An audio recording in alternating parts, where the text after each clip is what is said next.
안녕하세요. 저는 60대 후반의 남성입니다. 원래 남자들은 이런 곳을 잘 안 본다고 하잖아요. 근데 저는 일찍 아내를 떠나보내서 그런지 집안일을 할 때마다 켜놓은 TV 때문에 이런 곳이 낯설지가 않습니다. 물론 이렇게 직접 사연까지 보내게 될 줄은 저도 몰랐지만 말이죠. 아마 사연까지 보내게 된 건 제가 나이를 먹어서 그런 것 같아요. 왜 남자가 나이 들면 남성 호르몬이 줄어 여성스러워진다고 하잖아요. 저도 그래서 그런지 다른 사람 이야기를 듣는 것도 좋지만 요즘엔 제 이야기를 그렇게 하고 싶어지더라고요. 그런데 제가 오늘 할 이야기가 남들 앞에서 쉽사리 꺼낼 수 있는 이야기가 아니라 이렇게 유튜브 채널의 힘을 빌리게 됐습니다. 제 가족 이야기이기도 하고 종종 TV와 언론의 주제가 되는 사회적인 문제라서 익명의 힘이 필요했거든요. 그럼 지금부터 마음 편히 제 사연을 여러분께 털어놓도록 하겠습니다. 아내를 만나 결혼한 저는 아들과 딸 한 명씩 낳으며 누구보다 행복한 가정을 꾸렸습니다. 자식들을 키우다 보니 가장으로서의 책임감도 무거웠고 부모로서 고민도 많았지만 그래도 사랑하는 가족이 있기에 모두 이겨낼 수 있었고 행복했어요. 하지만 그랬던 제 행복도 그리 오래가지 못했습니다. 여느 때처럼 설을 맞아 부모님을 뵈러 고향으로 내려갔던 저희는 그곳에서 설을 보냈고 아내는 마침 방학인 아이들을 데리고 친정집에 다녀오겠다고 했습니다. 짧은 연휴 뒤 항상 출근을 해야 했던 저 대신 아내 혼자 아이들을 데리고 다녔던 적이 있었기 때문에 그날도 대수롭지 않게 생각했었죠. 그런데 아이들을 데리고 떠난 아내가 한참이 되도록 연락이 없더군요. 아무리 차가 막혀도 지금쯤이면 도착했어야 할 것 같은데 아내에게선 연락이 없었고 처가에서도 아내 소식을 모르고 있었습니다. 그러다 얼마 뒤 저는 아내의 사고 소식을 듣게 됐어요. 빙판길인 탓에 사고라도 있었던 건지 인적 드문 곳에서 사고 난 아내의 차량이 발견됐죠. 근데 차 안에는 아내와 딸만 발견됐습니다. 저는 분명 아들도 같이 있었다고 한 번 더 주변을 수색해달라고 경찰에게 부탁을 드렸습니다. 그렇게 경찰들은 제 부탁에 주변을 수색하기 시작했고 그 사이 저는 아내와 딸이 실려간 병원으로 향했죠. 실종된 아들 소식에 마음이 급했지만 딸과 아내의 생사 역시 중요했으니까요. 하지만 안타깝게도 병원으로 옮겨진 아내는 결국 숨이 끊어지고 말았고 크게 다친 딸아이 역시 의식이 쉽게 돌아오지 않고 있었습니다. 그 와중에 실종된 아들의 소식은 들려오지 않았고 경찰들은 근처에 강이 있었다는 것을 근거로 사고 당시 차량 밖으로 튕겨나간 아들이 강물에 휩쓸려 간 것 같다고 말했습니다. 그때까지만 해도 아들이 어딘가에 살아있을 거라 생각했던 저는 아들이 잘못됐다는 것 같다는 말을 받아들일 수 없었어요. 어떻게든 제 손으로 아들을 찾아내려 했죠. 그런데 당장 눈앞에 닥친 아내의 죽음과 의식 없는 딸아이 때문에 자리를 비울 수가 없었습니다.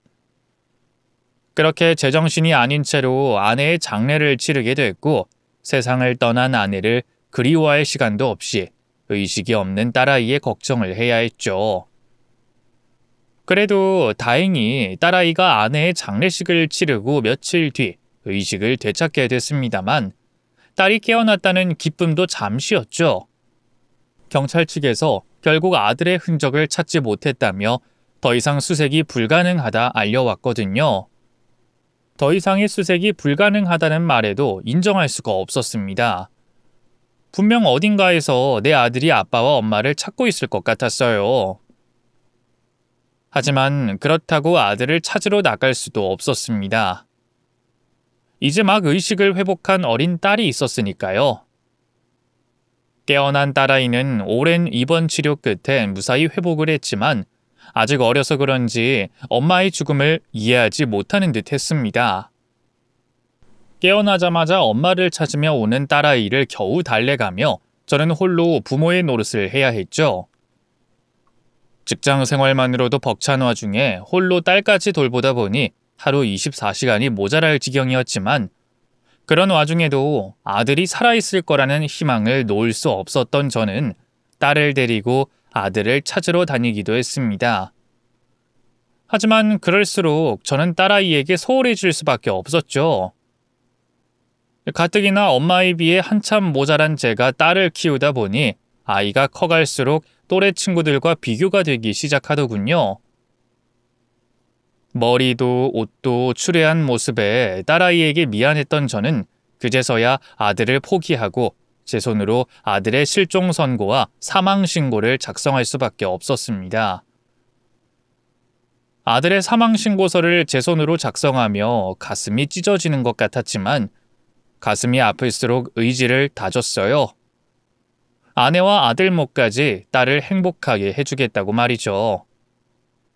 그때부터 저는 딸아이를 위해 최선을 다했고 덕분인지 딸도 점점 안정을 찾아가며 여느 또래 아이들과 다를 것 없는 행복한 생활을 할 수 있었습니다. 그렇게 딸아이의 행복을 바라며 지낸 지 어느덧 20년이라는 시간이 흘렀습니다.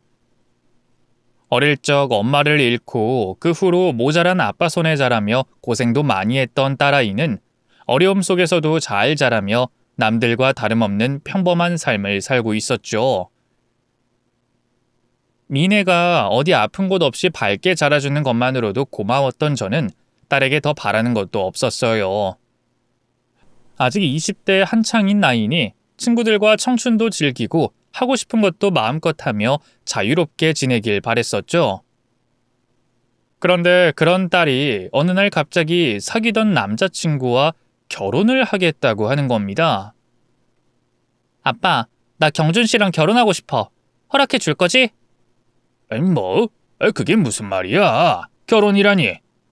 미네 너 나이가 몇인데 벌써 결혼을 하겠다고 그래? 내 나이가 뭐 어때서? 대학도 졸업했고 사회생활하면 이제 어른이지. 성인이면 다들 결혼할 수 있는 거 아니야? 법적으로 가능하다고 다 되는 게 아니잖아, 미네야.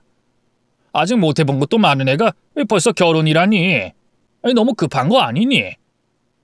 아빠는 잘 모르겠구나.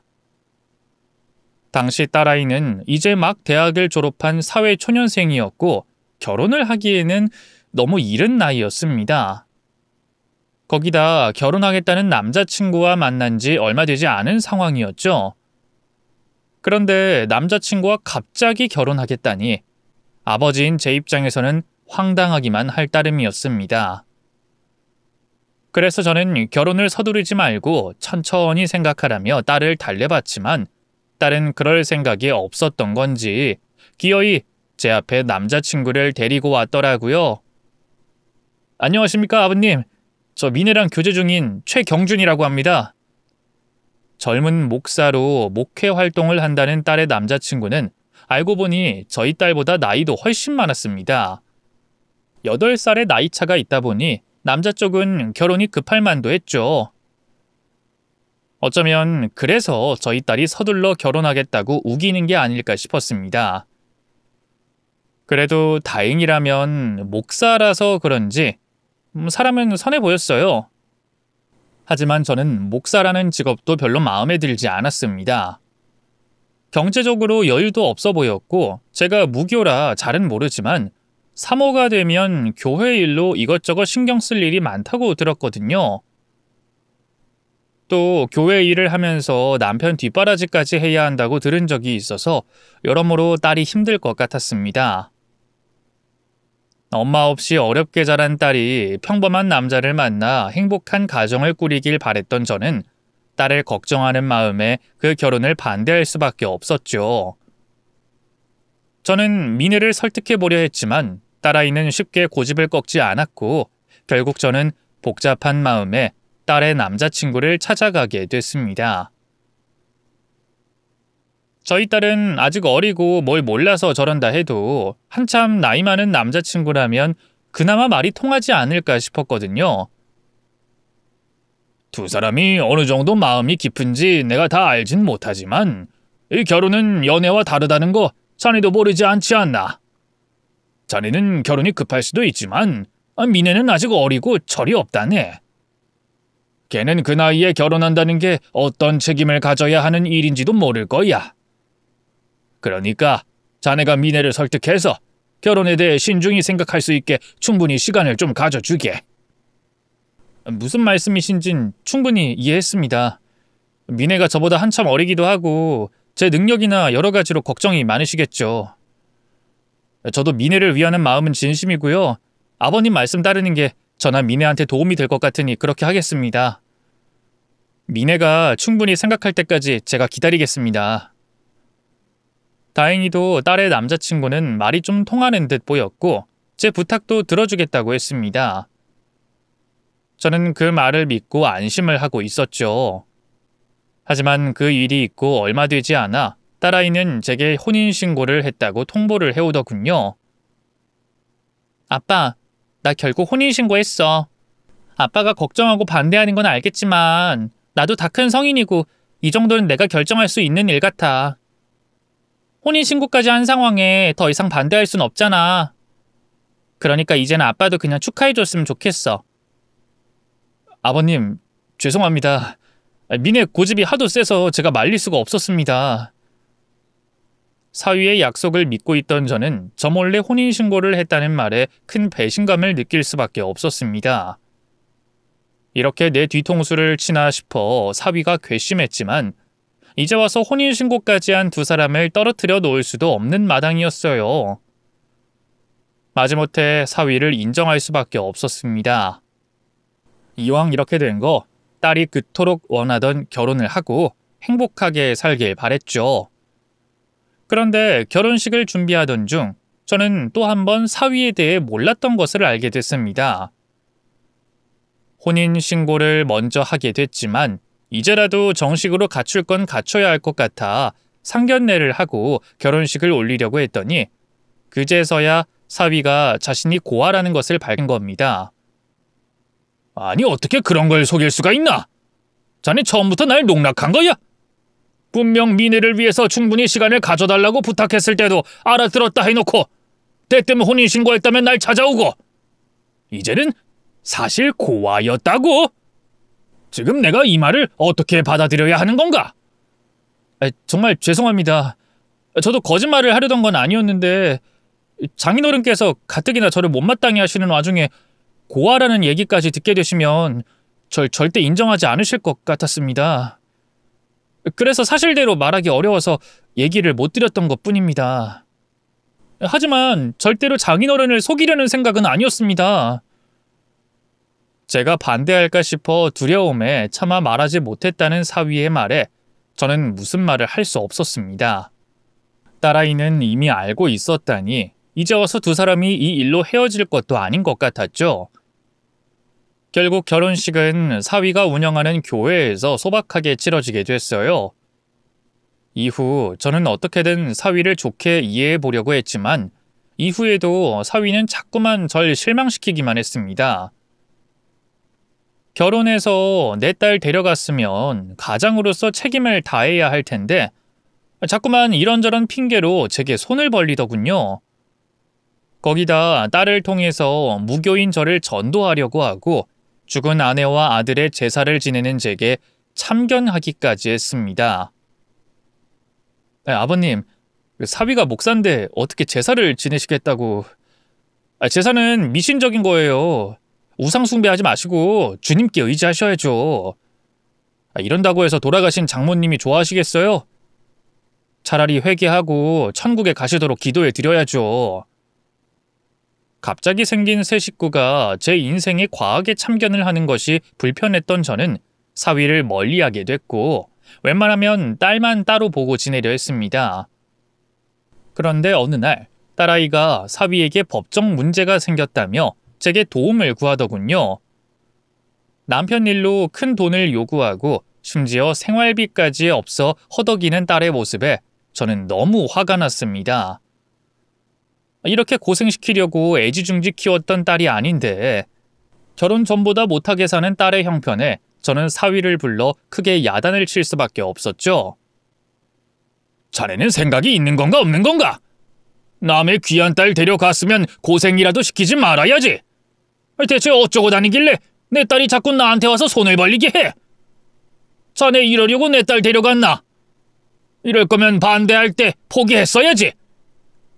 사위에게 실망이 컸던 저는 그렇게까지 얘기를 하면 사위가 정신을 차릴 거라 생각했습니다.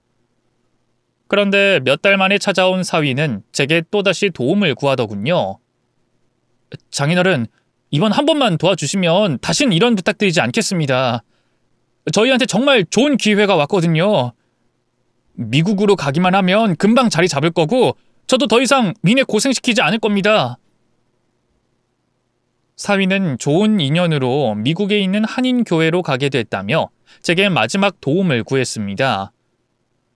마지막이라며 또 제게 돈을 부탁하는 사위가 못마땅했지만 그래도 딸 때문에 어쩔 수 없이 돈을 마련해 줄 수밖에 없었죠. 그렇게 딸은 사위와 함께 미국으로 건너갔고 한동안 거기서 잘 살고 있다는 소식을 전해왔습니다. 그렇게 잘 지내는 줄만 알고 딸을 그리워하고 있는데 어느 날 갑자기 사위가 사고로 죽었다고 하는 겁니다. 그게 무슨 말이야? 최서방이 총을 맞아 죽다니?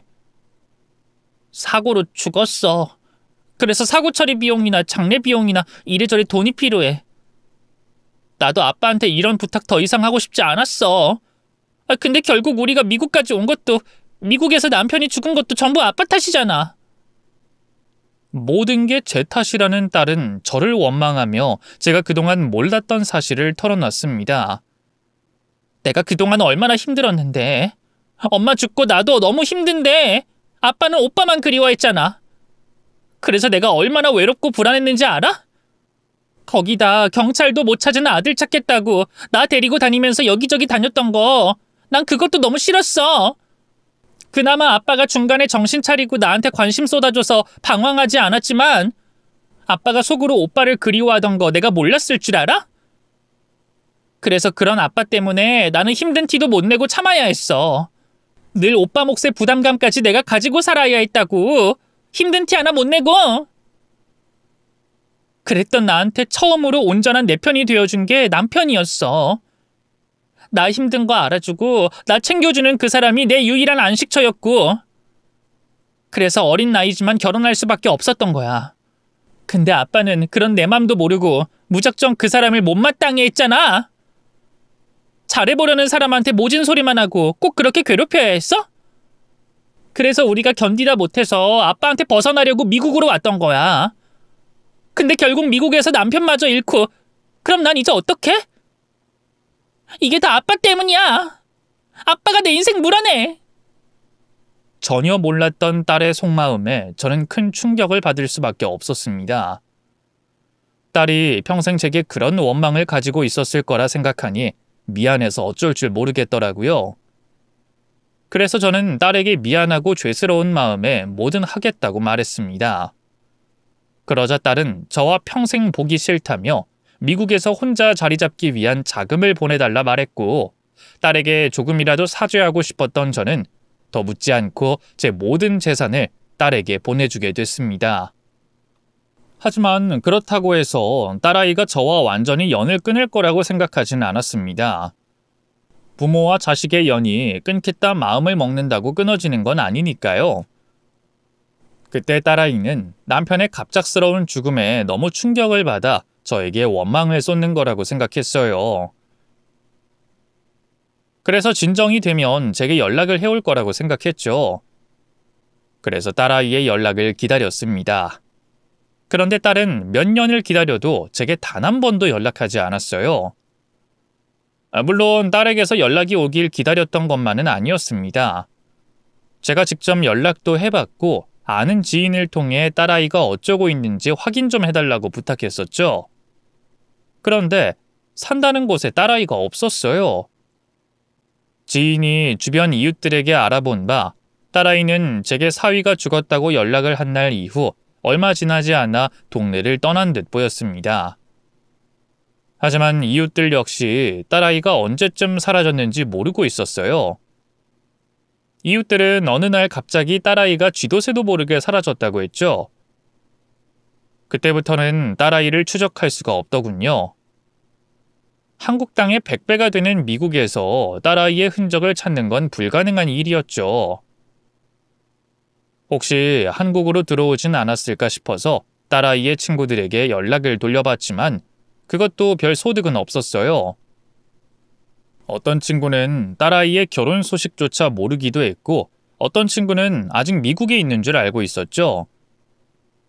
미국 내 딸아이의 이웃들과 딸과 사위의 정착을 도와줬던 한국 교민들도 또 한국에 있는 딸아이의 지인들도 딸의 행방을 모르고 있었습니다. 그래서 어쩔 수 없이 딸의 연락이 오기만을 기다리고 있었던 거였죠. 그러는 동안 매일같이 저 스스로를 원망했습니다. 당시 벌어지고 있는 모든 일이 저 때문이라고 생각했으니까요. 과거 실종된 아들을 찾는 것도 중요했지만 당장 제 눈앞에 있는 딸을 먼저 생각했어야 했습니다. 그리고 딸의 마음을 먼저 보듬어줘야 했었어요. 어떤 부담감도 가지지 않게 아빠인 저를 완전히 믿고 의지할 수 있게 말이죠. 그런데 과거에 저는 그러지 못했어요. 딸 옆엔 내가 있으니 문제가 없다고 생각했습니다. 어딘가에서 혼자 있을 아들 걱정에 눈이 멀어 있었죠. 그때 저지른 실수의 대가가 저에게 돌아온 거라고 생각했습니다. 그래서 한 평이 조금 넘는 쪽방에서 지내는 것도 아무렇지 않았어요. 아니, 마음이 불편했습니다. 자식의 가슴에 지워지지 않을 상처를 직접 새긴 부모에게는 그런 환경마저도 누릴 자격이 없었으니까요. 그래서 저 자신을 원망하고 딸에게 속죄하는 마음으로 매일매일 눈물을 흘리며 지냈습니다. 그러던 어느 날, 저는 TV에서 나오는 장면을 보고 까무러치게 놀랐어요. 믿을 수가 없어 TV 속에 빨려 들어갈 것 같이 앞으로 다가가 화면을 확인하고 또 확인했죠. 그곳에 제 딸이 나오고 있었거든요. 딸만이 아니었습니다. 죽었다고 하던 사위도 TV에 나와 인터뷰를 하고 있었어요. 두 사람은 소외된 이웃을 돕고 데려와 돌보는 선한 목사와 사모로 나오고 있었습니다. 두 사람이 나오는 TV 화면을 한참 동안 봤던 저는 확신할 수 있었어요. 제 딸과 사위가 맞다는 걸 말이죠. 내 딸, 내 사위의 얼굴과 목소리를 듣고도 모르거나 헷갈릴 수 없었습니다. 그러니까 이게 현실이 아니라면 꿈이라는 소리밖에 안 듣죠. 제 뺨을 몇 번이나 때리며 확인했지만 꿈은 아니었어요. 그래서 방송국에 전화도 해봤죠. 혹시 과거에 녹화한 화면은 아닌가 싶어서 말입니다. 하지만 그것도 아니었습니다. 분명히 2주 전 찍은 녹화분이라고 했어요. 그렇다면 사위는 미국에서 죽지 않았다는 말이었고 내 딸 역시 언젠진 모르겠지만 최소 2주 전에는 한국으로 들어왔다는 소리였습니다. 그때 뭔가 잘못됐다는 걸 느꼈어요. 도대체 무슨 일이 벌어지고 있는 건지 확인해야 한다고 생각했죠. 당장 사위와 딸이 운영하는 교회와 시설로 찾아갈 수 있었습니다만 두 사람의 행적을 좀 더 알아보고 난 뒤에 가는 게 낫겠다 싶었어요. 방송에 나올 정도였으니 후속 취재나 다른 곳에서 인터뷰할 내용도 있을 거라고 생각했습니다. 두 사람에 대한 그간의 행적을 알 수 있는 정보가 인터넷이나 언론 매체에 있을 거라고 생각했죠. 그렇게 두 사람의 행적을 찾던 도중 이상한 댓글을 확인하게 됐어요. 두 사람이 나온 방송 게시판과 기사 댓글에 빠짐없이 적힌 댓글이었는데 제 딸과 사위를 비방하는 내용이었습니다. 인터넷 공간에는 별별 사람들이 다 있으니 의미 없는 욕설과 비방도 있을 수 있겠죠. 그런데 그런 이상한 사람으로 취급하기엔 댓글의 내용이 의미심장했습니다. 두 사람에 대해 잘 알고 있고 피해를 입어 원한을 가진 듯 느껴졌죠. 그래서 혹시나 싶어 그 사람이 적은 댓글마다 또 이메일과 쪽지로 두 사람 관련해서 이야기를 나누고 싶다며 연락했어요. 그 사람 측에서 곧바로 만나자는 대답이 왔고요. 다음날 그 댓글의 주인공을 만나게 됐습니다. 제 딸과 사위에 대한 비방과 욕설을 쓴 사람은 중년의 아주머니셨어요. 그 아주머니는 자신을 제 사위의 교회에 다니던 신자라고 했습니다. 사위가 교회를 처음 열었을 때부터 다녔던 신도였다고 했죠. 그리고 제 사위가 이끄는 교회가 사이비 이단이고 제 사위가 사이비 교회의 목사라고 했습니다. 그때부터 놀라운 이야기가 시작됐죠. 사이비라고요? 그럴 리가 없는데. 기독교 대학 졸업장도 받고 무슨 장로회 소속인 것도 확인했습니다. 근데 사이비라니요? 뭔가 잘못 알고 계신 거 아닌가요? 아니면 개인적인 감정 때문에 이러시는 건가요? 말씀하신 대로 졸업장과 장로회 소속 전부 다 상관없어요. 결국 그 교회 목사가 신도들 대상으로 무엇을 어떻게 설교하냐가 사이비냐 아니냐를 나누는 거지. 제가 처음부터 직접 봐왔기 때문에 사이비라는 걸 아는 겁니다. 제가 직접 피해를 겪다 겨우 빠져나왔기 때문에 아는 거라고요. 물론 저도 처음엔 최 목사가 사이비라고 생각하지 않았습니다. 최 목사도 교회를 세울 때만 해도 사이비 목사가 아니었고요. 점점 자기 생각에 갇혀 변하다가 결국 자기 이익만 쫓는 사람이 된 거지. 다른 증거를 댈 것도 없고요. 제 상황이 바로 그 증거라고 생각하세요. 저 최 목사 때문에 남편 자식한테 버림받고 재산까지 몽땅 다 잃었으니. 그게 무슨 말입니까? 사이비 교주한테 미친 여자가 눈에 뭐가 보이고 들리겠어요? 오로지 보이는 건 가까워지는 종말과 들리는 건 교주 설교뿐이지. 교주 말만 믿고 다가오는 종말에 살아보겠다고 시간이며 재산이며 다 썼습니다. 그래서 이혼당했고요. 그런데도 정신을 못 차려서 제가 일해서 번 돈 전부 다 최 목사에게 가져다 줬어요. 그놈이 시키는 일이 천국 가는 노역이다 생각해서 따랐고요. 그러다 어느 날 정신 차려서 이렇게 나오게 됐어요. 근데 그런 사람이 저만 있는 게 아니에요. 아직도 그 교회에는 그런 사람이 많아요. 최 목사한테 속아서 돈도 가족도 모두 날려버린. 그래서 더 최 목사를 믿을 수밖에 없는 사람들이. 아주머니는 그 외에도 사위의 수많은 거짓된 행동들을 저에게 밝혀왔습니다. 하지만 그 말만 믿을 수는 없었어요. 증거라고 할 수 있는 게 아주머니의 증언 빼곤 없었거든요. 혹시 사위에게 억하심정이 있어서 말을 지어내는 건지도 몰랐습니다.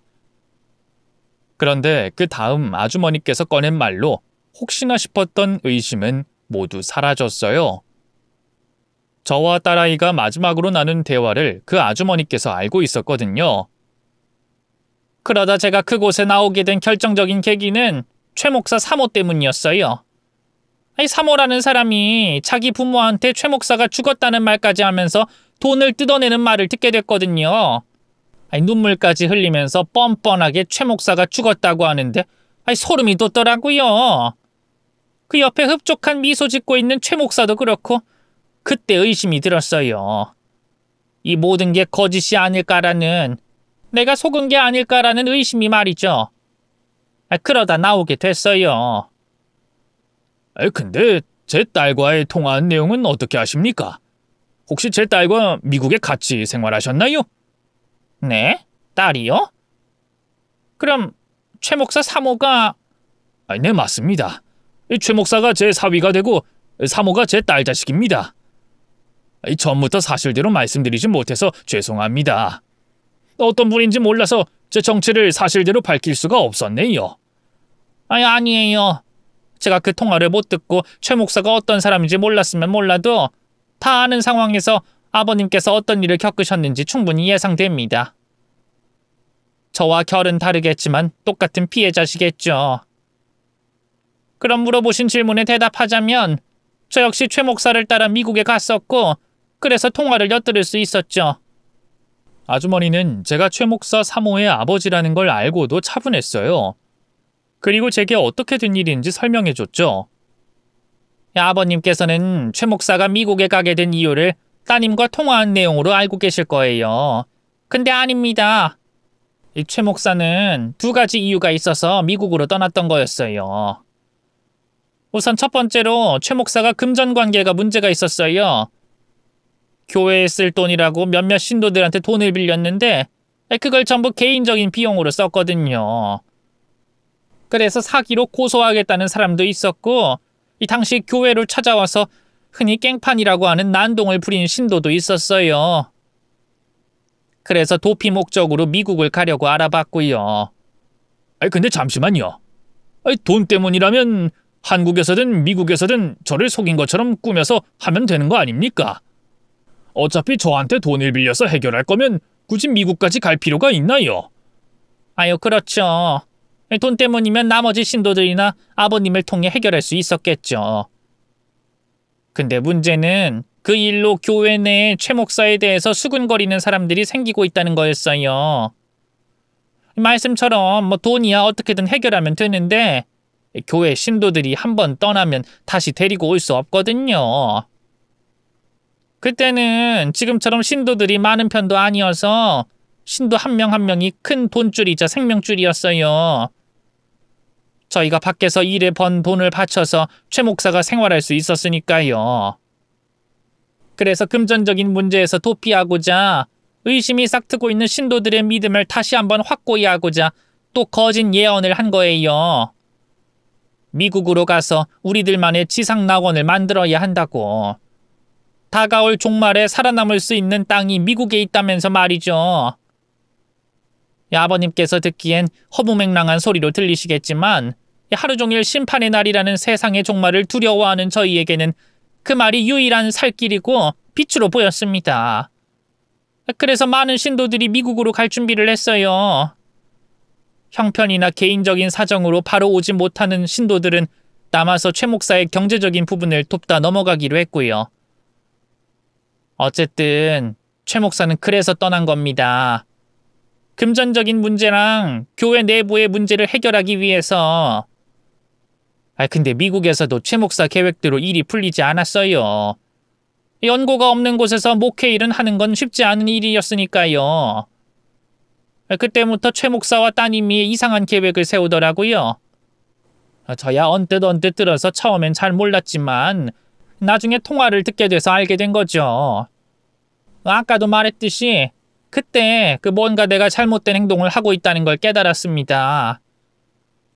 자기 아내한테 거짓말을 시키고 장인한테 자신을 죽었다고 말하는 사람이 과연 믿을 수 있는 사람인가 말이죠.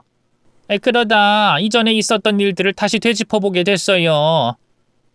그랬더니 매번 종말에 대한 최 목사의 말이 바뀌고 교회가 아닌 자신한테 쓸 돈을 끝없이 요구한다는 걸 알겠더라고요. 제가 속았다는 것도 말이죠. 사위에 대한 의심이 확신으로 바뀐 아주머니께서는 아무것도 남지 않은 자신의 모습을 보고 크게 절망했다고 하셨습니다. 그리고 최대한 빨리 제 사위에게 벗어나야 된다고 생각하셨다고 했죠. 그래서 사위와 딸이 관리하던 돈을 훔쳐 비행기표를 구해 한국으로 돌아왔다고 했습니다. 이후 한동안은 친정 가족들과 지내며 마음의 안정을 찾았다고 했어요. 그러다 같은 신도였던 사람에게 제 사위와 딸이 한국으로 들어와 다시 교회를 운영한다는 걸 알게 됐다고 했죠. 그때부터 사람들에게 두 사람의 진실을 알리기 위해 행동했다고 합니다. 하지만 누구도 자신의 말에 귀를 기울여 주지 않았다고 했어요. 직접 사위의 교회 앞으로 찾아가 진실을 알리기 위한 시위를 해보기도 했지만 신도들의 제지를 당했고 되려 명예훼손으로 고소를 당했다고 했습니다. 하지만 지금까지도 온라인과 오프라인을 구분하지 않고 사위에 대한 진실을 알리고 비난을 하고 있다 말했어요. 그렇게 모든 설명을 듣고 사실을 마주하게 됐던 저는 분노할 수밖에 없었습니다. 사위와 딸이 처음부터 작정하고 저를 속였다는 생각에 말이죠. 그런데 그때 아주머니께서 오해하는 게 있다며 제게 진정하라고 했습니다. 잠깐만요. 뭔가 오해를 하시는 것 같은데 따님은 처음부터 아버님을 속일 생각이 없었을 거예요. 따님도 최 목사한테 당한 피해자라고요. 따님이 최 목사의 아내긴 하지만 최 목사와 같은 삶을 살고 있진 않아요. 따님도 자기의 의지 없이 최 목사가 시키는 일만 하면서 산다고요. 말도 안 되는 요구에도 거절 한 번 없이 있는 걸 봐서는 보통의 부부관계는 아닐 거예요. 또 최 목사 그 인간을 생각하면 분명히 세뇌된 상태가 맞을 거라고요. 딸아이가 세뇌를 당했다면, 그래서 사위가 시키는 대로 움직인다면 얘기가 달라졌습니다. 딸아이를 무사히 구해내야 했죠. 그러려면 사위와 딸을 떨어뜨려야 했어요. 두 사람 중 한 명을 교도소에 보내더라도 말이죠. 그래서 법적인 도움을 받을 수 있을까 싶었는데 친족 상도례라는 법 때문에 뭘 할 수가 없더라고요. 결국 남은 방법은 정면 돌파뿐이었습니다. 딸에게 진실을 들려주고 사이비 교주인 사위에게 속고 있다는 걸 깨닫게 해줘야 했죠. 그래서 제가 직접 발로 뛰며 사위에게 속고 있다는 증거와 증언을 모았습니다. 사위의 교회에서 직접적으로 피해를 당한 신도들과 간접적인 피해를 본 피해자 가족들을 만나면서 말이죠. 한 달 뒤 딸을 구출할 준비를 마쳤던 저는 제 친척들과 함께 사위와 딸이 있는 교회 건물로 찾아갔습니다. 그리고 그곳에서 아주 오랜만에 제 딸과 미국에서 죽었다던 사위를 마주하게 됐죠. 두 사람은 갑작스러운 제 등장에 많이 놀란 듯 보였어요. 교회를 찾아온 저를 보고 마치 귀신이라도 본 것처럼 기겁을 했죠. 저는 놀라고 있는 사위에게 향했고 친척들은 딸에게 다가갔습니다. 그리곤 친척들이 딸아이를 붙잡아 두고 있는 틈을 타 사위놈의 귀싸대기를 후려 갈겼죠. 미국에서 총 맞아 죽었다는 놈이 어떻게 여기 멀쩡히 살아있는 거냐? 네가 네 신도들한테 말하는 것처럼 죽었다가 살아나기라도 한 거야? 네가 진짜 재림 예수라도 된 거야? 아버님, 여긴 어떻게... 여길 어떻게? 너희들이 나 잡아달라 방송 나오고 인터뷰하는데 내가 어떻게 모를 수가 있겠어? 그나저나 전에 내가 하는 말에 대답이나 하지 그래? 총 맞아 죽었다던 놈이 어떻게 살아났는지? 그게... 정말 죽을 뻔했습니다. 의사도 살아날 가능성이 없다고 단언할 정도였다고요. 그래? 그럼 어디 그 죽을 뻔했다던 상처 좀 볼까? 죽다 살아났다고 한들 총을 맞았다면 몸 어딘가 구멍 났을 거 아니야? 그럼 그 상처가 남아있을 테고. 네? 그러려면 제가 옷을 벗어야 해서요. 우선 옷을 좀 벗게 좀 놔주시죠. 왜? 내가 놓는 순간 도망치려고?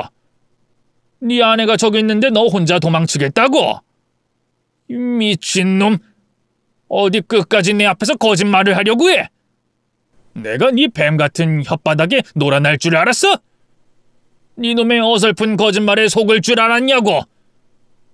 뻔뻔한 새끼. 어떻게 얼굴색 하나 안 변하고 거짓말을 해? 그래, 어디 끝까지 거짓말 해봐라. 거짓말하는 네 놈 입이 버틸지 네 주먹이 버틸지 한번 끝까지 해보자고. 이놈의 새끼를 그냥... 그때부터 제 일방적인 폭력이 시작됐습니다. 사위라는 놈의 뺨을 때리고 바닥에 패대기 치고 구둣발로 짓밟았죠.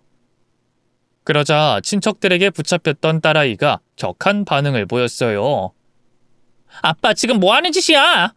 그 사람을 왜 때려? 그 사람 잘못 없어. 잘못이 있다면 모두 내 잘못이라고. 하지마.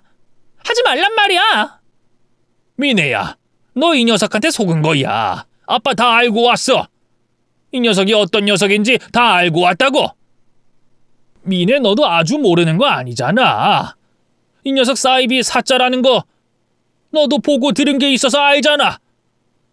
세뇌당해서 판단은 잘 안 서겠지만 너도 분명 알고 있어. 이 녀석이 한 말이 다 거짓이라는 걸.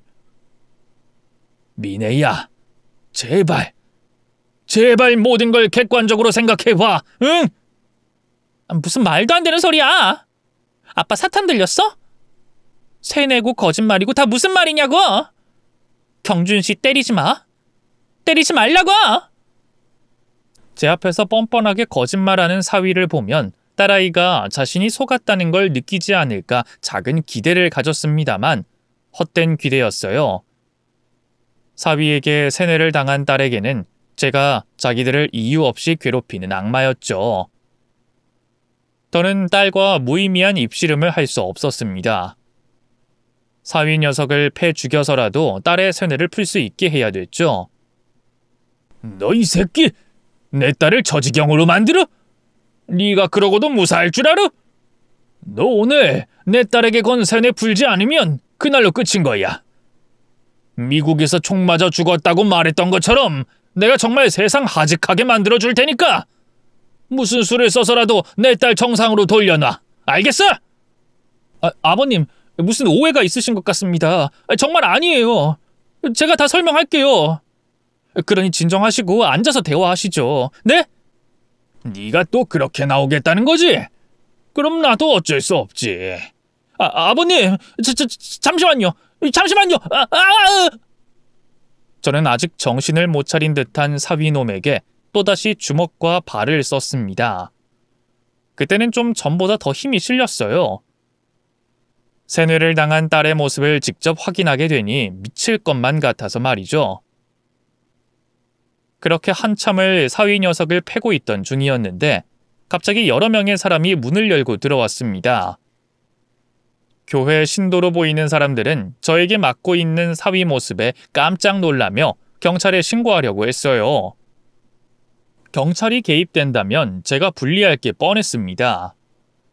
세뇌를 당한 딸과 사위의 신도들은 제게 불리한 증언만 할 테니까요. 경찰을 부르게 할 수는 없었어요. 이런 식으로 끝낼 수 없던 저는 사위를 협박해 경찰 신고를 못하게 하고 신도들을 물으라고 했습니다. 경찰에 신고 못하게 해. 어서! 경찰 오면 나도 내가 가진 증거와 증언들 싹 다 뿌려버린다. 내가 아무것도 없이 무작정 이곳에 쳐들어온 줄 알아? 너 때문에 가족 잃고 돈 잃고 건강까지 잃었다는 사람들 다 찾았어. 그 사람들의 증언과 증거들 다 모아놨고 그것들 언론과 방송사에 보내면 너 어떻게 될 것 같냐?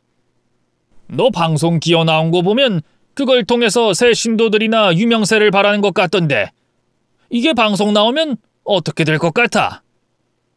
너 완전히 매장되는 거다. 그때 되면 죽은 척하고 숨어 있어도 아니면 또 미국으로 간다고 해도 쉽게 안 끝나. 알아? 그러니까 어서 사람들 물려. 경찰에 신고도 못하게 하고. 결국 사위는 제 협박에 어쩔 수 없다는 듯 신도들에게 신고하지 말라 신신당부를 하고 교회 밖으로 나가 있으라며 명령을 했습니다. 하지만 그 신도들을 믿고 있을 수는 없었어요. 자기들이 믿는 목사를 위해선 뭐든 할 수 있는 사람들이니 그 사람들이 다른 행동을 하기 전에 얼른 딸을 빼내야 했죠. 그런데 세뇌가 그대로인 딸아이를 데려가 봤자 분명 제 곁에서 도망을 치려고 할 게 불보듯 뻔했습니다. 어떤 식으로든 딸아이가 가진 사위에 대한 믿음에 금이 가도록 만들어야 했어요.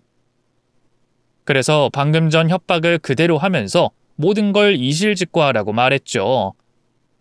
그러자 거짓말을 늘어놓던 사위의 입에서 그동안의 본심이 나왔습니다. 자, 그럼 이제 솔직히 다 말해. 내 딸에게 말한 진심도 네가 예언과 설교랍시고 떠든 말들도 모두 거짓이라고 말하라고. 아니면 방금 말한 것처럼 네가 어떤 놈인지 이 세상이 판단하게 만들 거야. 알겠어요. 말할게요. 말한다고요. 맞아요. 내가 미니한테 했던 말들도 교회에서 한 말들도 전부 거짓말이었어요. 미래 따위 보이지도 않고 하나님과 소통한 적도 없어요. 내가 장애나 병을 낫겠다고 간증한 사람들도 전부 돈으로 고용했던 사람이에요. 그러니까 난 메시아가 아니라 그냥 평범한 사람이라고요. 어떤 능력도 없는 사람. 이러면 된 거죠? 미네는 너 미네한테 일부러 접근한 거지? 맞지? 맞아요. 처음 교회 만들었을 땐 죄다 늙은 사람들 뿐이라서 유일한 젊은 사람이었던 미네한테 일부러 접근한 거예요. 개인적인 목적으로요. 근데 미네한테 마음속 상처가 있길래 생각보다 더 쉽게 다가갈 수 있었고 뭐 저 아니면 안 되게 뒤에서 조종했어요. 결혼도 혼인신고도 미국에 가서 아버님께 돈 달라고 한 것도 전부 제가 시킨 거예요. 그러니까 처음부터 미네가 좋아서 뭐 사랑해서 접근하고 결혼한 게 아니에요.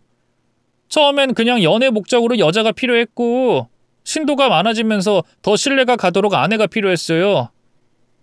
내가 교회 바깥 일을 하면 안쪽 일을 해줄 목사 사모가. 아버님, 이제 된 거죠? 저 아버님께서 하라고 말씀하신 대로 다 했습니다. 그러니까 그 증거들 언론에 뿌리지 않겠다고 약속해 주세요. 네? 제가 돈으로 갚겠습니다. 미네하고 아버님 관계도 제가 회복될 수 있게 도울게요. 그러니까 제발 그것만은. 사위 입에서 그간 모든 것이 거짓이라는 말이 나오는 동안 저는 딸의 반응을 보고 있었어요. 이렇게까지 하면 딸도 현실을 깨닫지 않을까 싶어서 말이죠. 하지만 이번에도 딸의 닫힌 마음의 문을 여는데 실패했습니다. 되려 저에게 사위를 협박해 거짓 자백을 하게 만들었다며 화를 내더라고요. 당장 우리 남편 안 풀어줘? 당신이 그러고도 아빠야? 아빠라는 사람이, 장인이라는 사람이 사위 협박해서 거짓말을 하게 만들어? 그것도 우리 부부 사이를 헤어지게 만들려고? 당신은 내가 행복한 꼴을 못 보지? 내가 행복하면 분해 죽겠지? 이 악마 같은 인간아! 미네야, 제발 이제 정신 좀 차려. 저놈이 자기 입으로 다 말하고 있잖아. 모두 다 거짓이라고. 근데 도대체 왜? 야, 너 내 인생 망치려고 작정했어? 내가 거짓말이라고 하잖아. 너 사랑한 적 없다고 하잖아. 그럼 그 말 믿고 조용히 네 아버지 따라갈 것이지. 왜 네 마음대로 판단하고 고집을 부려? 얼른 가. 꺼지라고. 여보, 당신 왜 그래? 지금 이 순간을 모면하려고 이러는 거야? 그러는 거지? 맞지? 아이씨, 정말 진짜라고. 내 말 좀 믿으라고. 내가 너 하나 때문에 겨우 이만큼 키운 교회를 날려먹어야겠어? 진심이야. 나 너 사랑하지 않아. 내게서 나오는 돈 때문에 내가 시키는 대로 잘 따랐기 때문에 널 내 옆에 뒀던 거야. 목사 옆에 사모가 있어야 그럴듯하게 보이니까. 나도 아줌마 할머니 말고 젊은 여자랑 같이 있고 싶으니까. 그러니까 제발 좀 가라고, 가! 생각지 못한 사위의 반응이었습니다. 옆에 있던 저 역시도 깜짝 놀라고 말았죠. 이제 얻을 건 다 얻어서 딸이 필요치 않은지, 아니면 딸을 데리고 있다가 저로 인해 잃을 게 더 많다고 생각했는지 사위는 제 딸에게 자기 곁을 떠나라고 했어요. 화를 내면서 말이죠. 그런 이기적인 사위의 모습은 이제까지 어떤 말에도 끄떡없었던 딸에게도 꽤 큰 충격을 줬습니다. 한눈에 봐도 충격을 받은 얼굴을 하곤 어떤 말도 행동도 하지 않은 채 완전히 얼어 있었죠. 이쯤이면 됐다 싶었습니다. 더 시간을 끌 필요도 없고 사위가 다른 헛소리로 제 딸을 꼬드기기 전에 그곳을 떠나려고 했죠. 그런데 지레 겁을 먹고 있던 사위가 다시 한번 뜻밖의 소리를 하는 겁니다. 제가 준 돈의 일부를 돌려주겠다면서 말이죠. 아버님, 이 정도면 되지 않았습니까? 제가 이렇게까지 했는데 미네, 제가 절 믿는 건 제 영역 밖의 일이라고요. 그 다음 제가 할 수 있는 건 이혼인데 그것도 하겠습니다.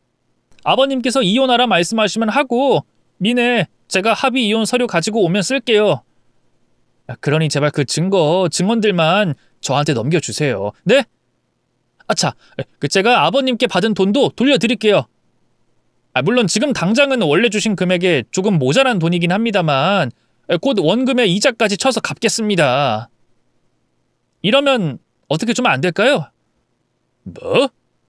이혼을 해주겠다고? 미네 통해서 가져간 돈도 갚고? 내가 네 말을 어떻게 믿어? 내 앞에선 처음부터 지금까지 쭉 거짓말만 했는데. 돈은 우선 지금 바로 보내겠습니다. 이혼 관련해서는 각서를 써달라고 하시면 쓰고 서류만 가져다 주시면 그 즉시 제가 적어야 할 부분만 적어 놓겠습니다. 저 미네 때문에 제 인생을 걸 만큼 바보 아닙니다. 아버님께서 미네를 데리고 가시고 이제까지 모든 일 용서해 주신다면, 그 증거들과 증언들 제게 주신다면 아버님 앞에서 무슨 약속이라도 하겠습니다. 정말입니다, 아버님. 기대 이상의 수확이었어요. 딸을 데리고 올 수 있기만 해도 성공이라고 생각했는데 사위 입에서 스스로 내 딸의 믿음이 깨질 수 있는 말을 해주고 제 돈까지 돌려준다고 하니 말입니다. 그래도 만약을 대비해 사위가 스스로 말한 내용을 녹음했고 증언과 증거 자료들은 제 딸이 사위에게서 완전히 벗어나면 그때 주겠다고 약속했습니다. 그리곤 충격을 받은 딸아이가 정신을 차리기 전에 그곳에서 데리고 나왔죠. 그곳에서 벗어나자마자 저는 사이비 이단 피해자 상담과 치료를 도와주는 연구소로 딸을 데리고 갔습니다. 사위와 딸이 있던 교회로 찾아가기 전 먼저 그곳을 찾아가 딸을 데리고 나왔을 시 치료를 부탁한다고 상담을 했었거든요. 그날을 시작으로 딸아이는 자신의 남편이 걸어놓은 세뇌에서 빠져나오기 위해 힘든 치료를 받게 됐습니다. 당연히 쉽지 않았어요. 안 그래도 맹목적인 믿음을 푸는 건 어려운 일인데 딸의 경우 남편이자 종교 지도자였던 사위로 인해 종교적 가치관뿐만 아니라 기본적 사고방식에도 세뇌가 돼 있었거든요. 하지만 정말 다행히도 사위가 딸에게 했던 마지막 행동이 그 단단한 세뇌를 풀 수 있는 열쇠가 되줬습니다. 비록 시간이 오래 걸렸지만 결국엔 사위를 만나기 전 딸로 돌아와줬죠. 그리고 치료가 다 되고 나서야 딸아이는 사위와 이혼할 수 있었습니다. 저도 약속대로 사위에게 모든 증거와 증언을 넘겨줬죠. 이후 딸아이는 제게 큰 잘못을 했다며 항상 미안해했습니다. 하지만 오히려 제가 딸에게 더 미안했죠. 엄마와 오빠를 잃어 힘들어하는 딸을 살피지 못해서 이런 일이 발생했다고 생각했으니까요. 그렇게 저는 딸에게, 딸은 저에게, 서로가 서로에게 미안해하며 그간 생겼던 상처를 보듬어 갔습니다. 또 우리 두 사람 모두 같은 실수를 저지르지 않겠다고 자기 자신에게 약속을 했죠. 그러고 살다 보니 지난 일들로 인해 상처가 됐던 기억들이 점점 희미해져 갔어요. 나중엔 서로의 마음속에 어떠한 서운한 점도 없는 사이가 됐죠. 그리고 그 일이 있고 시간이 꽤 오래 지난 지금은 우리 부녀 각자 행복한 삶을 살고 있습니다. 딸은 좋은 남자와 결혼을 했고요. 지금은 아이 둘이 있는 애엄마가 됐습니다. 저는 손자, 손녀들 재롱에 하루가 어떻게 흘러가는지 모르는 할아버지가 됐고요. 지금이 너무 행복해서 그런지 오늘 여러분께 설명한 일을 가끔가다 떠올릴 때면 마치 꿈 같았다는 생각을 해요. 그러다 혹시 일이 잘못됐다면 저와 딸이 어떤 삶을 살고 있을까라는 생각에 소름이 돋기도 하고요. 그럴 때마다 지금의 행복을 다시금 확인하고 감사해하고 있습니다. 딸이 다시 돌아와 준 것도 말이죠. 그 사이비 교주였던 사위에 대해서 궁금해하실 분들이 있을 것 같아 제가 아는 만큼 적어보자면 이 사위는 제 딸과 이혼하고 얼마 지나지 않아 고소를 당했습니다. 제가 만나고 다녔던 피해자분들에게 말이죠. 사실 저와 피해자분들 사이에 입을 맞췄거든요. 제 딸의 세뇌를 풀고 이혼을 하고 난 뒤에 피해자분들께서 고소를 하기로 말이죠. 그 일로 사이비 목사였던 사위는 사기와 협박 등의 혐의로 징역을 살고 나온 걸로 알고 있어요. 그 이후로는 어떻게 살고 있는지 모르겠네요. 아마 지금까지도 비슷한 사기 행각을 하고 있지 않을까 싶습니다. 요즘에 TV에 종종 나오는 사이비 사건들을 보면 말이죠. 옛날이나 지금이나 그런 존재들은 우리들 주변에 항상 존재하는 것 같아요. 그러니 우리 스스로의 마음이 단단해야 한다고 생각합니다. 그런 존재들이 우리를 홀릴 수 없도록 말이죠. 여기 계신 모든 분들도 다른 사람의 일이라고 생각하지 마시고 항상 조심하시길 바라며 저는 사연을 마무리하겠습니다. 읽어주셔서 감사드리고요. 다들 건강하세요.